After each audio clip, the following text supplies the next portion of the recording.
Hi miss, இன்றைக்கி நம்ம டேங்கோட FF ரிவெஞ்சில் தான் பார்க்க போகிறோம். நீங்கள் இந்த சேனலுக்கு புதுசுன்னா மறக்காமல் போய் சப்ஸ்கிரைப் பண்ணிடுங்க. அதேமாதிரி நீங்கள் இப்போ தான் இந்த எபிசோடை தொட்டு பார்க்குறீங்கன்னா இதுக்கு முன்னாடி ஃபஸ்ட் எபிசோட் போட்டிருப்பேன், அதை போய் பார்த்துருங்க. ஓகே, ஸ்டோரிக்குள்ளே போயிடலாம். ஸோ போன எபிசோடில் நம்ம எதில் ஸ்டாப் பண்ணிங்கன்னா, இந்த மாதிரி நீங்களும் உங்களோட புது ஃப்ரெண்ட்ஸும் உட்காந்து பேசிக்கிட்டு இருப்பீங்க. ஸோ அதே மாதிரி இந்த பக்கம் டேங்கோ உங்கள் ஃப்ரெண்ட்ஸும் உட்காந்து பேசிக்கிட்டு இருக்க சொல்ல டேங்கோட ஃப்ரெண்டு வந்து இந்த மாதிரி டேங்கிட்ட, மச்சான் டேங்கு, இந்த லீசர் இருக்கான்ல லீசரு, அவனோட தங்கச்சியும் இந்த ஸ்கூலாமே, கேள்விப்பட்டேன். நீ ஏன்னா சொல்கிற? தெரியலையே, நான் ஒன்றும் பார்க்கலையே. இல்லைடா, காலையில் வந்து என்னோடய சீனியர் ஃப்ரெண்டு வந்து சொன்னார், இந்த மாதிரி லீசர் வந்து ஒரு பொண்ணு கூட வந்தாங்க. யாருன்னு கேட்டால் அது அவங்க தங்கச்சியாமே. எந்த செக்ஷன்ரா? நீ நேரில் பார்த்த? நான்லாம் அவனை நேரில் பார்த்தேன். நான் தான் சொன்னேனே, என்னோடய சீனியர் ஃப்ரெண்டு அவர் தான் பார்த்து சொன்னார். நான்லாம் பார்க்கல அந்த பொண்ணு நேரில். ஓஹோ, சரி விட்டு பார்த்துக்கலாம், மாட்டாமல போயிட போகுது நம்ம கண்ணுக்கு அப்படின்னு வந்து டேங் வந்து சொல்லுவார். அந்த கேங்லேருந்து ஒருத்தன், டேய் இதெல்லாம் விடுங்கடா, நம்ம கிளாஸில் 3 பொண்ணுங்க புதுசாக வந்து சேர்ந்துருக்கு. என்னடா புதுசாக நம்ம கிளாஸில் பொண்ணுங்களாம் போடுறாங்க, நம்ம பண்ண வேலைக்கு பொண்ணுங்களாம் போட மாட்டேன்னு நினச்சேன் அப்படின்ட்டு இவங்க வந்து உங்களை பற்றி தான் பேசிக்கிட்டு இருக்காங்க. அந்த கேங்கு எல்லாரும் பேசுகிறாங்க, ஆனால் ஜங்குக் மட்டும் அமைதியாக எல்லோரும் பேசுகிறதையும் வந்து கேட்டுக்கிட்டு இருக்காரு. ஒரு வார்த்தையும் பேச மாட்டார். பொதுவாகவே ஜங்குக் வந்து ஒரு வார்த்தை பேசுகிறதே பெரிய விஷயம், அந்த மாதிரி தான் அவரோட கேரக்டர். அவர் எதுவுமே பேச மாட்டார், கம்முன்னு தான் இருப்பார். இனிமேல் ஃப்ரீயாகவே இருக்க முடியாதுடா, அந்த பொண்ணுங்க வேற வந்துச்சுங்க, எப்படி தான் இருக்க போகிறோமோ செக் அப்படின்ட்டு எல்லாருமே பேசிக்கிட்டு பெல்லும் அடிச்சிடுறாங்க. ஸோ கிளாஸுக்கும் எல்லாருமே போகிறீங்க. நீங்கள் கிளாஸில் தான் உட்காந்துக்கிட்டு இருக்கீங்க. உங்கள் கிளாஸ்லேயே மினிமம் ஒரு 20 பேர் இருப்பாங்க. அதாவது உங்களையும் எலினா அப்புறமா கீராவையும் சேர்த்து தான் ஒரு 20 பேர். மற்ற கிளாஸ்லலாம் ஒரு 50 இல்லைனா வந்து ஒரு 60 பேர் இருப்பாங்க. ஆனால் உங்கள் கிளாஸில் மட்டும்தான் ரொம்ப கம்மியாக ஒரு 20 பேர் மட்டும் தான் இருப்பாங்க. உங்கள் கிளாஸில் எப்பயோ சார் வந்துட்டு லெசன் எடுத்துக்கிட்டு இருப்பார்.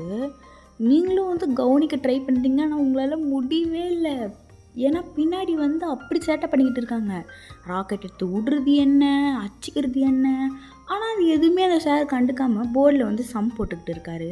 நீங்களும் பார்க்குறீங்க, என்னடா இது கிளாஸ் ரூமாக இது ஒரு ஜூவில் வந்து மாட்டிக்கணுமான்ட்டு தலையை பிச்சுக்கிட்டு உட்காந்து இருக்கீங்க. பக்கத்தில் என்னன்னா தூங்குறாரு. சுற்றி முட்டி பார்க்குறீங்க, எல்லாம் அப்படியே சேட்டை பண்ணிக்கிட்டு இருக்காங்க. ஆனால் ஒரே ஒருத்தரை தவிர்த்து எல்லாருமே சேட்டை பண்ணுறாங்க. யாருன்னு பார்த்தா ஜங்குக் தான். அவர் மட்டும்தான் அந்த சார் நடத்ததை வந்து கவனிச்சுக்கிட்டு இருக்காரு.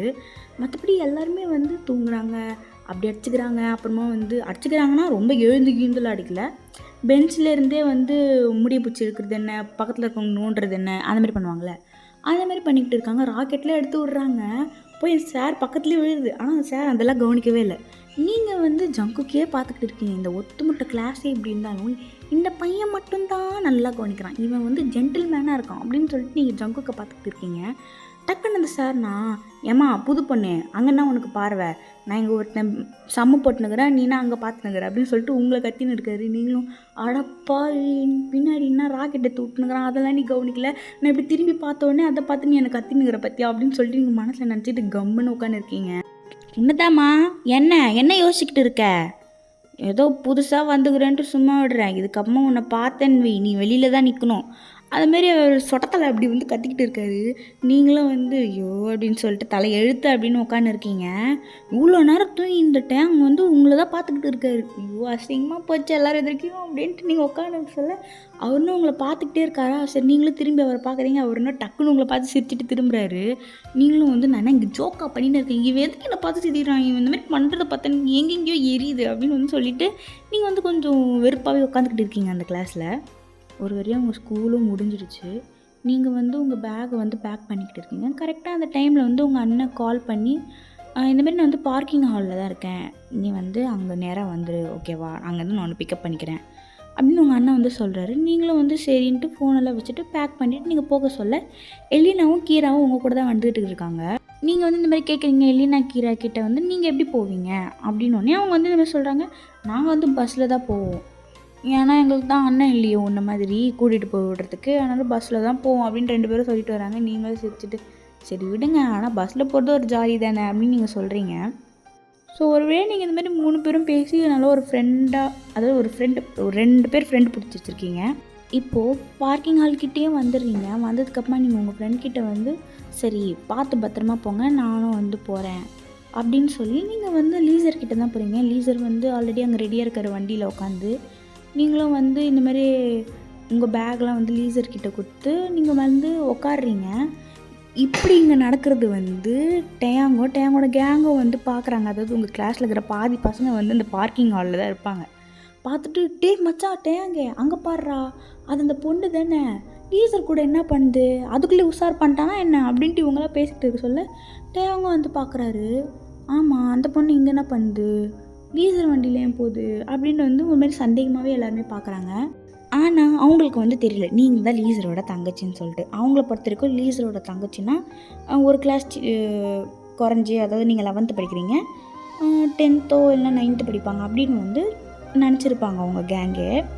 வண்டியில் போய்கிட்டே இருக்கும்போது லீசர் வந்து இந்த மாதிரி உங்ககிட்ட கேட்குறாரு, கிளாஸ் எப்படி இருந்தது ஓகேவா அப்படின்னோடனே நீங்களும் வந்து எல்லாம் சொல்லலான்னு தான் நினைக்கிறீங்க.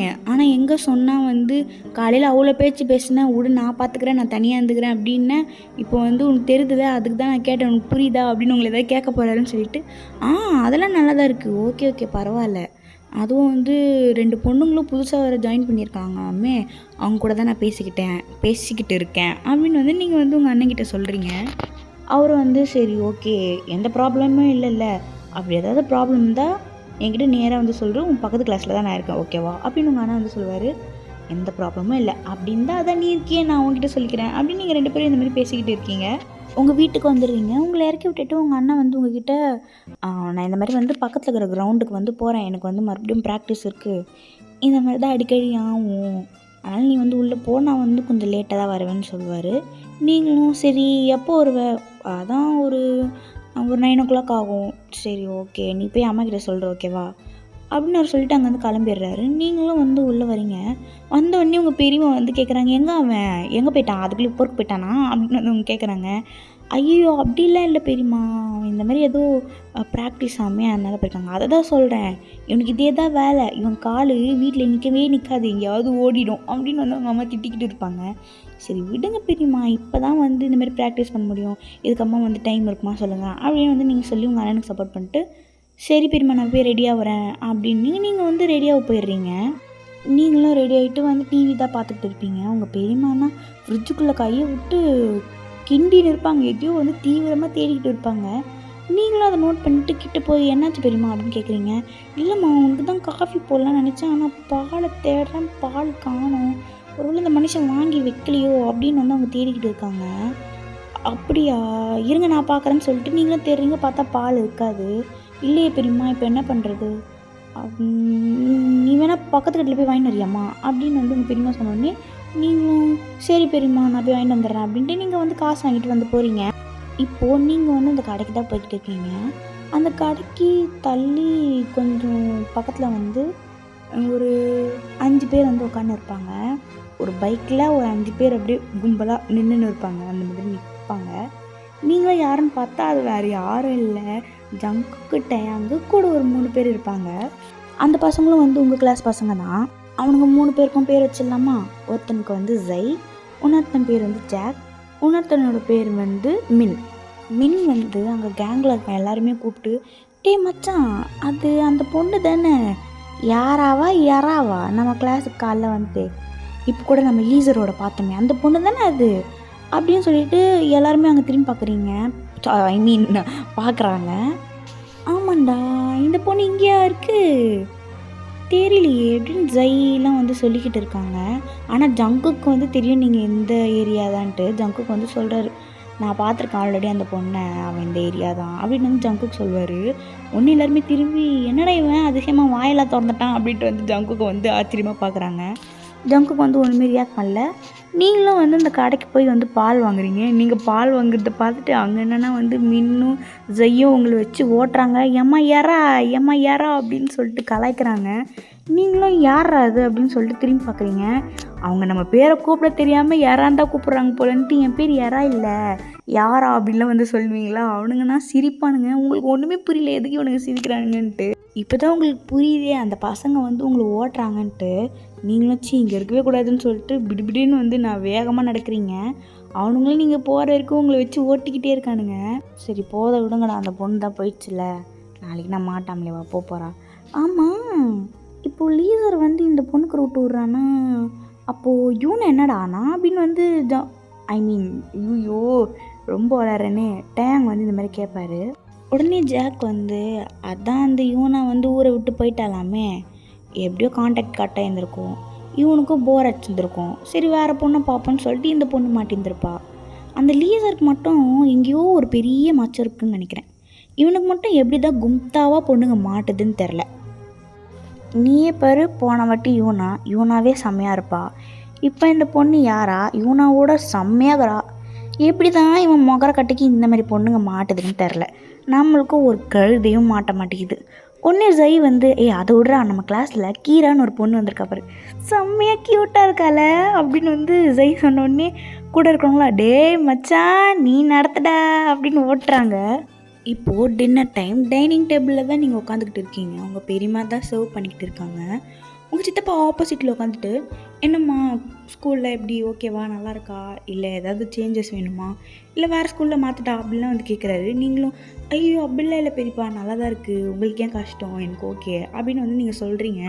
உடனே உங்கள் அண்ணன் வந்து உங்கள் பெரியப்பா கிட்ட இந்த மாதிரி நான் வந்து என் கிளாஸில் தான் போட சொன்னேன், ஆனால் வந்து இந்த மாதிரி வேறு கிளாஸில் போட்டாங்க, நீங்கள் வந்து கொஞ்சம் பேசுங்க, என் கிளாஸில் போட விடுங்க அப்படின்னு வந்து உங்கள் அண்ணன் வந்து சொல்லிக்கிட்டு இருப்பார். உடனே உங்கள் அப்பாவும், அதாவது அவரோட அப்பாவும், பரவாயில்ல வைன் வந்து வேறு கிளாஸில் இருக்கட்டும், கிளாஸில் இருந்தால் நல்லா இருக்காது, அந்த பொண்ணு வந்து அந்த கிளாஸில் இருக்கட்டும் அப்படின்னு வந்து அவங்க அப்பா சொல்லுவார். உடனே லீசர் வந்து இப்போ உங்களுக்கு நிலமை புரியாது, அந்த கிளாஸில் டயாங்க இருக்கான், வேணாம் வந்து என் கிளாஸில் வந்து போடுங்க அப்படின்னு வந்து லீசர் வந்து சொல்லுவார். உடனே வந்து லீசரோட அப்பா, அதாவது உங்கள் பெரியப்பா வந்து டயாங்க நல்ல பையனாச்சே, அவன் அந்த கிளாஸ்லனா பரவாயில்ல அப்போ நீ அந்த கிளாஸ்லேயே இருமா, அவன் நல்ல பையன்தான் அப்படின்னு வந்து உங்கள் பெரியப்பா வந்து சொல்கிறாரு. லீசருக்கா டென்ஷனாவது உனக்கு அவங்கள பற்றி தெரியல, தேவையில்லாமல் அவனை பற்றி பேசிக்கிட்டு இருக்கீங்கன்ற மாதிரி ஒரு ரியாக்ஷனில் இருக்கார். நீங்களும் வந்து பார்க்குறீங்க டேங்க பற்றி எப்படி நம்ம பெரியப்பாக்கு தெரிஞ்சிருக்கு, ஒருவேளை அவங்களும் இவங்களோ ஏதாவது ஃபேமிலி ஃப்ரெண்டா, இல்லை ஏதாவது டீலிங்கில் இருப்பாங்களா, என்ன இது அப்படின்னு சொல்லிட்டு நீங்கள் வந்து யோசிக்கிறீங்க. நெக்ஸ்ட் டே நீங்கள் ஸ்கூலுக்கு போகிறதுக்கு தான் ரெடி ஆகிட்டு இருக்கீங்க. இந்த வாட்டி வந்து லீசரே உங்களை வந்து விடுறதுக்காக வெளியில் வெயிட் பண்ணிக்கிட்டு இருக்காரு. நீங்களும் ரெடி ஆகிட்டு உங்கள் அண்ணன் பைக்கில் ஏறி உங்கள் ஸ்கூலுக்கு போய் ரீச் ஆகுறீங்க. நீங்கள் அதே மாதிரி வண்டியிலேருந்து இறங்குறது எல்லாருமே பார்க்குறாங்க. ஏன் லீசர் கிளாஸில் இருக்கிற பசங்களும் பார்க்குறாங்க. அவங்களுக்கு இது வரைக்குமே வந்து ஒரு சில பேருக்குலாம் வந்து தெரியாது அவ்வளோவா நீங்கள் வந்து லீசரோட தங்கச்சின்னு சொல்லிட்டு. இப்போது ஜாக்கும் ஜெய்யும் வந்து நீங்கள் லீசர் வண்டியிலேருந்து இறங்குறத பார்த்துட்டு குடுன்னு ஓடி போய் டயாங்கிட்டேயும் ஜங்குக்கிட்டேயும் எங்கள் கிளாஸில் இருக்கிற எல்லாருக்கிட்டேயும் சொல்கிறாங்க. ஏன் வந்து எலினா அப்புறமா வந்து கீரா கூட அங்கே இருக்காங்க, அவங்க எல்லார் எதுக்கையும் வந்து சொல்கிறாங்க, டே மச்சான் கன்ஃபார்ம்டா லீசரும் அந்த யாரா பொண்ணுக்குள்ளே ஏதோ ஒகுது அப்படின்னு வந்து பேசிக்கிட்டு இருக்காங்க. இந்த மாதிரி நீங்கள் ஒரு வண்டியிலேருந்து இறங்குறது பார்த்துட்டு ஏன் உங்கள் கிளாஸில் மட்டும் இல்லை லீசரோட கிளாஸில் கூட அப்படியே கச்சுன்னு அப்படின்னு வந்து பேசிக்கிட்டு இருக்காங்க. ஒரு குறிப்பிட்ட பேருக்கு தான் வந்து நீங்கள் லீசரோட சிஸ்டர்னு தெரியும், மற்றபடி வந்து யாருக்குமே தெரியாது. லீசரும் வந்து அதை சொல்லிக்கல. நீங்களும் வந்து உங்கள் கிளாஸ்க்குள்ளே போகிறீங்க, நீங்கள் காலத்து உள்ளே வைக்கிறீங்க, வச்சோடனே எல்லாருமே விசுறுத்தட்டாமல் ஒரு கண்ணை சிமிட்டு கூட இல்லாமல் எல்லாருமே உங்களை தான் பார்க்குறாங்க. அதுவும் இல்லாமல் இந்த எலினாக்கும் கீராக்கும் இந்த பசங்களுக்கு உண்மை தெரியாமல் புரியாமல் கொள்ளாமல் பேசிக்கிட்டு இருக்கானுங்களே அப்படின்னு வந்து நினச்சிக்கிட்டு இருக்காங்க. ஏன்னா அவங்க என்ன நினச்சிட்டு இருக்காங்க, இதுமாரி வந்து நீங்களும் லீசரும் அந்த மாதிரி அப்படின்னு நினச்சிட்டு இருக்காங்க. ஆனால் உண்மையிலேயே நீங்கள் வந்து பிரதர்ஸ் அண்ட் சிஸ்டர்ஸ் அப்படின்னு வந்து அவங்களுக்கு வந்து தெரியல. நீங்களும் வந்து ஒரு மாதிரி ஆக்வர்டாக ஃபீல் பண்ணி உங்கள் பிளேஸில் போய் உட்காடுறீங்க. பின்னாடி தான் ஜாக்கு கத்துறான், என்னம்மா யாரா வந்து ஒரு வாரம் கூட முடியல, அதுக்குள்ளே ஆளை பிடிச்சிட்டுக்கிற போலியா பக்கத்து கிளாஸில் இருந்து அப்படின்னு வந்து ஜாக் சொன்னோடனே உங்களுக்கு ஒன்றுமே புரியல, என்னத்த பேசுகிறேனுங்க பைத்தியக்காரத்தனமா அப்படின்னு வந்து பார்க்குறீங்க. இப்படியே அவங்க பேசிக்கிட்டு இருக்க சொல்ல சாரும் வந்துடுறாரு. வந்துட்டு இந்த மாதிரி சொல்கிறாங்க, ஸ்டூடெண்ட்ஸ் கவனிங்க, அதாவது அடுத்த வருஷம் நீங்கள் வந்து ஹையர் ஸ்டடிக்கு போகிறீங்க, இருந்தாலுமே நீங்கள் வந்து காலேஜ் போகிறதுக்கு இப்போயே வந்து ஃபார்ம் எப்படி எழுதணும் எப்படி ஃபில் பண்ணணும்னு தெரிஞ்சுக்கோங்க. நான் வந்து ஒரு காலேஜோட அப்ளிகேஷன் கொடுக்குறேன், அதில் வந்து நீங்கள் ஃபில் பண்ணுங்கள் அப்படின்னு சொல்லிட்டு கரெக்டாக அதில் வந்து அவங்கவுங்க நேம் ஆல்ரெடி ஃபில் பண்ணியிருந்துருக்கோம். அந்தமாரி வந்து எல்லாேருக்கும் நேம் சொல்லி கொடுக்குறாங்க. இந்தமாரி டயாங் அப்படின்னு கொடுக்குறாங்க, ஜங்குக்குன்னு சொல்லி கொடுக்குறாங்க, அப்புறமா வந்து ஜெயின்னு சொல்லி அவங்கவுங்க பேர் கொடுக்கும் சொல்ல உங்கள் பேர் வந்து சொல்கிறாங்க இதுமாதிரி லீ யாரா அப்படின்னு சொன்னோடனே எல்லாருக்குமே வந்து புரியல, என்னடா இது வந்து அந்த லீசரோட சர்நேம் தானே, இவளுக்கும் அவனுக்கும் ஒரே மாதிரியே இருக்கே, சரி ஆளாக இருந்தால் கூட எப்பட்றா சர்நேம் ஒரே மாதிரியே இருக்கும்னு சொல்லிட்டு எல்லாருக்குமே வந்து கன்ஃபியூஸாக இருக்குது. நீங்களும் உங்கள் ப்ளேஸில் போய் உட்கார சொன்னால் எல்லாருமே திரும்பவுமே உங்களுக்கு குறுகுறுன்னு பார்த்துட்டு இருக்காங்க. உங்களுக்கு ஒன்றுமே புரியல. எதுக்குடா நம்மள எல்லாருமே இப்படி பார்த்துட்டு இருக்காங்க ஐயோ அப்படின்னு சொல்லிட்டு சரி உங்கள் வேலையை நீங்கள் பார்த்துக்கிட்டு இருக்கீங்க. ஸோ அப்படியே வந்து லன்ச் பீரியட் வந்தது. இந்த மாதிரி லன்ச் பீரியடில் வந்து நீங்களும் எலினாவும் அம்மா கீராவும் வந்து கேன்டீனில் தான் உட்காந்துட்டு சாப்பிட்டு இருக்க சொல்ல இந்த மாதிரி வந்து எலினாவும் கீராவும் சொல்கிறாங்க காலையில் என்ன நடந்தது, ஏன் அந்த பசங்க உன்னை இப்படி பார்த்தாங்கன்னு எல்லாமே சொன்னோன்னே நீங்கள் வாயில் வச்சுருக்கிற சாப்பாடை அப்படியே கீழே போட்டு என்னது அவனை பார்த்தா என் ஆள் மறுத்ததா என்னடி இது ஒரு பொண்ணு ஒரு பையனை வந்து அது அதுக்குள்ளே ஆள் அப்படி இப்படின்னு ஃபிக்ஸ் பண்ணிருவீங்களா, என்னை அவன் என் அண்ணன்டி அப்படின்னு வந்து நீங்கள் சொல்லிக்கிட்டு இருக்கீங்க. நான் என்ன பண்ணுறது, எங்களுக்கு தெரியுது அவன் அண்ணன்ட்டு, அவனுங்களுக்கு தெரில, நம்ம என்ன பண்ணுறது. அதேமாரியே அந்த சார் வேறு லீ யாரான்னு வேறு சொல்லிட்டாரு. அப்போது அவனுக்கு கண்டிப்பாக கண்டுபிடிச்சிருப்பாங்க நீ அவன் வந்து அவனோட தங்கச்சின்னு சொல்லிட்டு. அப்போது அவ்வளோதான் முடிஞ்சுது உன் கதை அப்படின்னு 2 பேரும் சொன்னோடனே நீங்கள் வேறு கம்னு இருங்கடி, நான் பயமுத்தாதீங்க, நானே வந்து எதுக்கிட்ட இந்த காலேஜ் வந்து சேர்ந்த மாதிரி இருக்குது. சாரி காலேஜில் ஸ்கூல், நானே வந்து எதுக்கு இந்த ஸ்கூலில் வந்து சேர்ந்தனே தெரியல, எனக்கு வந்து பயமாகுது, என்னை பயமுத்தாதீங்க நீங்கள். இப்போது இங்கே நம்ம பாய்ஸை காட்டணும்னா ஜையும் ஜாக்கும் என்ன பண்ணியிருந்திருப்பாங்க, இந்தமாரி அவங்களோட சீனியர் ஃப்ரெண்டை கூட்டிகிட்டு வந்திருப்பாங்க. கூட்டிகிட்டு வந்து அண்ணா அங்கே பாருங்கள் அங்கே ஒரு பொண்ணு உட்காந்து சாப்பிட்டுக்கிட்டு இருக்குல்ல, அந்த பொண்ணு தான் லீசரோட தங்கச்சியா அப்படின்னு இவங்க வந்து கேட்க சொல்ல அந்த சீனியர் அண்ணாவும் ஆமாம் ஆமாம் அந்த பொண்ணு தான் நான் அன்றைக்கி பார்த்தேன், லீசர் கூட இருந்தாங்க வெயிட்டிங் ஹாலில் அப்படின்னு வந்து அந்த சீனியரும் வந்து சொல்கிறாரு. அவனுங்க பார்த்துட்டு மாட்டுச்சுடா ஆடு அப்படின்னு சொல்லிட்டு குடுகுடுன்னு ஓடுறாங்க டேங்கிட்ட. போய் எல்லாருக்கிட்டேயும் அந்த பசங்க சொல்லுறானுங்க இந்தமாரி அந்த பொண்ணு தான் லீசரோட சிஸ்டரு, அவ்வளவுதான் வச்சு செய்ய வேண்டியதான்னு பேசிக்கிட்டு இருக்க சொல்ல டேங்க்கு வந்து ஒரே டவுட்டு. இப்போ சிஸ்டர்னால் 1 ஏஜ் கீழே இருக்கணும், இப்போ 11th படித்தா நீ வந்து 9th 10th படிக்கணும், நீனா வந்து ஒரே செக்ஷனில் படிக்கிறேன்னு ஒரே டவுட்டு. அவர் மாதிரி கேட்கவும் செய்கிறாரு. மேபி அவங்க 2 பேருக்கும் வந்து மந்த் வைஸாக அந்தமாரி வந்து இருந்திருக்கலாம்ல, அந்த மாதிரி பிரதர்ஸ் அண்ட் சிஸ்டராக இருந்திருக்கலாம்ல. ஜாக் வந்து இந்தமாரி சொல்வார். அதை விடுற டேங்கு இவ்வளோ நாள் பார்த்தியா லீசர் நம்மக்கிட்ட என்ன இந்த ஒட்டுமொத்த ஸ்கூலுக்கு அவனுக்கு ஒரு தங்கச்சி இருக்கு, அந்த தங்கச்சி இப்படி லட்டு மாதிரியே இருப்பான்னு சொல்லியிருக்கான் எனக்காச்சும் ஒரு நாள். பார்த்துக்கோ இன்னைக்கு மாட்டிட்டா அவ்வளவுதான், ஸ்டிக்குச்சு ஆடு வச்சு செஞ்சிட வேண்டியதான், இதை வச்சே லீசரை வந்து பிளாக்மெயில் பண்ணலாம் அப்படின்னு வந்து ஜாக்லாம் வந்து பேசிக்கிட்டு இருப்பாங்க. அப்போ டேங் வந்து சொல்கிறாரு, என்கிட்ட இதோட ஒரு பெட்டர் பிளான் இருக்குது, வேணா அதை எக்ஸிக்யூட் பண்ணிடலாமா அப்படின்னு வந்து அவர் எல்லாருக்கிட்டே சொல்லுவாங்க. எல்லாருமே வந்து என்ன அப்படின்னு வந்து கேட்பாங்க. ஸோ இதோட நான் இந்த எபிசோட் ஸ்டாப் பண்ணிக்கிறேன், நெக்ஸ்ட் எபிசோடில் மீட் பண்ணுறேன். ஓகே வேறு என்ன சொல்ல வந்தேன், இந்த மாதிரி நான் வீடியோ நடுவுலேயே எடுக்க சொல்ல எங்கள் அப்பா இந்த டிவி போட்டார், நியூஸ் உட்காந்து பார்த்துக்கிட்டு இருக்காரு, அதனால் கொஞ்சம் இப்படி நசன்னு இருந்திருக்கும். அதேமாரி நான் ஏசி ரூமில் இருக்கனால இந்த ஏசி சும்மா டிக்குன்னு சத்தம் வேறு விடுது பாருங்கள், மறுபடியும் அந்த மாதிரி சத்தம் வருது. நானே எவ்வளோ ட்ரை பண்ணிட்டேன் அந்த நாய்ஸ்லாம் ஒதுக்க, ஆனால் முடியல. பட் கொஞ்சம் அட்ஜஸ்ட் பண்ணிக்கோங்க. அதேமாரி உங்களுக்கு இந்த வீடியோ பிடிச்சிருந்தா மறக்காமல் லைக் பண்ணிவிடுங்க, சப்ஸ்கிரைப் பண்ணிவிடுங்க. என்னோடய இன்ஸ்டாகிராம் ஐடியா நான் வந்து அப்படியே இந்த ஸ்க்ரீனில் ப்ளேஸ் பண்ணுறேன், அதை மறக்காமல் சப்ஸ்கிரைப் அதை ஃபாலோ பண்ணுறேங்க. அப்புறமா வந்து வேறு எதுவும் இல்லை, அவ்வளோதான், பை. ரொம்ப வளர்றேன்.